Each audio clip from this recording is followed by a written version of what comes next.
حضرت عائشہ روایت کرتی کہ بلال رات کے وقت اذان دیتے تھے، یعنی تہجد کی مراد ہے. فقال رسول اللہ صلی اللہ علیہ وسلم کلوا واشربوا حتی یؤذن ابن ام مکتوم، یعنی کھاؤ اور پیو، یعنی بلال کی اذان پر سحری بند نہ کرو بلکہ کھاتے پیتے رہو یہاں تک کہ ابن ام مکتوم اذان دیں، اور ان کی اذان ایک طرح سے فجر کی اذان تھی. فإنه لا يؤذن حتى يطلع الفجر، وہ اذان نہ دیتے تھے یہاں تک کہ فجر طلوع ہو جاتی. قال القاسم ولم يكن بين آذانهما الا ان يرقى ذا وينزل ذا، اور ان کی اذان کے درمیان کو بہت زیادہ فرق نہیں ہوتا تھا، بس اتنا کہ ایک چڑھتا تھا اور ایک دوسرا اتر رہا ہوتا تھا. اب اس میں آپ یہ کہیں گے کہ شاید یہ کہ ایک کے بعد فوراً دوسری اذان، تو اس کا مطلب یہ نہیں. اس کا مطلب یہ کہ ایک جب اذان دے چکتا تو اس کے بعد وہاں بیٹھ کر اپنا ذکر وغیرہ کچھ کرتا اور اتنی دیر میں دوسری اذان کا وقت ہو جاتا. یعنی ان دونوں اذانوں میں کوئی کئی گھنٹوں کا فرق نہیں تھا بلکہ ایک مناسب سا فرق ہوتا تھا.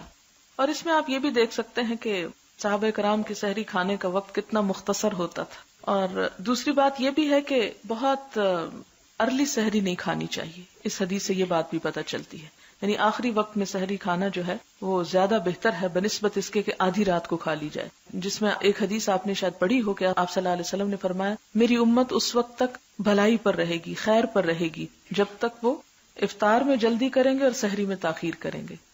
باب تعجیل السحور، سحری کھانے میں جلدی کرنا. جلدی سے مراد یہ نہیں ہے کہ آدھی رات کو کھانا، مراد یہ ہے کہ نماز کا بھی خیال رکھا جائے. یہ نہ ہو کہ انسان سحری کھاتا چلا جائے، پہلے یہ کہے کہ ابھی تو اذان شروع ہوئی ہے اور پھر اذان ختم ہو جائے اور اس کے بعد یہ کہ ابھی تو 5-6 منٹ اور، تو اتنے میں نماز کھڑی ہو جائے. تو ایسا نہیں کرنا چاہیے. حدثنا محمد بن عبید اللہ حدثنا عبد العزیز بن ابی حازم عن ابی حازم عن سہل بن سعد رضی اللہ عنہ قال، سہل بن سعد کہتے ہیں کنت اتسحر فی اہلی، میں اپنے گھر والوں کے ساتھ سحری کرتا. ثم تکون سرعتی، پھر میں جلدی کرتا. ان ادرک السجود، کہ میں سجدہ پالوں یعنی نماز میں پہنچ جاؤں. مع رسول اللہ صلی اللہ علیہ وسلم، رسول اللہ صلی اللہ علیہ وسلم کے ساتھ. یہ اصل میں وقت بتاتی ہے سحری کھانے کا کہ سحری بالکل نماز کے قریب ترین وقت میں کھانی چاہیے، یعنی اذان کے قریب قریب. باب برکت السحور من غیر ایجاب، سحری کی برکت من غیر ایجاب یعنی بغیر واجب ہونے کے، یعنی سحری کھانا فرض نہیں. اس کا مطلب کیا ہے کہ اگر کوئی سحری نہیں کھاتا تو اس کا یہ مطلب نہیں کہ اس کا روزہ ہی نہیں ہوتا، روزہ ہوگا اس کا، لیکن سحری کھانے میں برکت ہے.